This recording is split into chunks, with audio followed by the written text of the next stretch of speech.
After Joseph and his brothers died, the population of Israelites living in Egypt exploded. It grew so large that the new Pharaoh was fearful that they would form an army against Egypt. So he made the Israelites slaves, forcing them to make bricks all day long. Then Pharaoh took it a step further. He issued a ruling that all newborn Hebrew boys should be killed. Soon after that, an Israelite woman gave birth to a son. Fearful he would be killed, she put him in a basket and placed him in the Nile River. The basket floated downstream and was found by Pharaoh's daughter. She raised the boy in Pharaoh's palace as if he were her own child. She named him Moses. Years later, Moses saw an Egyptian beating an Israelite slave. Moses became angry and murdered the Egyptian. Fearing for his own life, Moses fled into the wilderness where he became a shepherd. One day while he was tending his flock, he saw something incredible. A bush that was engulfed in flames but was not burning up. Then Moses heard God's voice coming from the bush. God had seen the suffering of the Israelites and wanted Moses to lead the people out of Egypt. So Moses went back to Egypt and met with Pharaoh.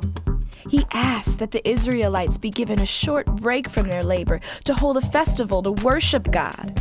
Pharaoh not only denied the request, but made the Israelites work even more difficult to punish them. But this was just the beginning. To prove that God was on Israel's side, God brought great disasters called plagues on Egypt. God made all the water of Egypt turn into blood, filled the land with frogs and insects, sent diseases to kill the Egyptian animals, gave the people terrible sores, and brought terrible thunderstorms and terrifying darkness. Then God sent one final plague.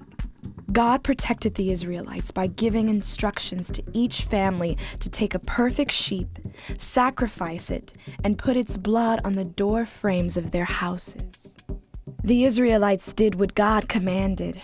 At midnight, God moved throughout Egypt, and every firstborn son, including Pharaoh's, were killed. But God passed over every house that had blood on its doorframe. Pharaoh was so overwhelmed that he practically begged the Israelites to leave. So in the middle of the night, after living there for 430 years, the Israelites left Egypt.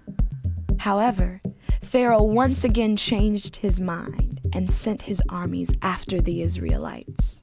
They chased them for miles until finally they trapped the Israelites at the edge of the Red Sea. But God instructed Moses to strike the water with his walking stick. When he did, a strong wind blew across the sea, creating dry land for the Israelites to walk across. After they reached the other side, God caused the water to crash back down, drowning all of the Egyptians who were following close behind. The Israelites journeyed far away from Egypt. Along the way, God took care of them, giving them quail in the evenings and flaky bread called manna in the mornings.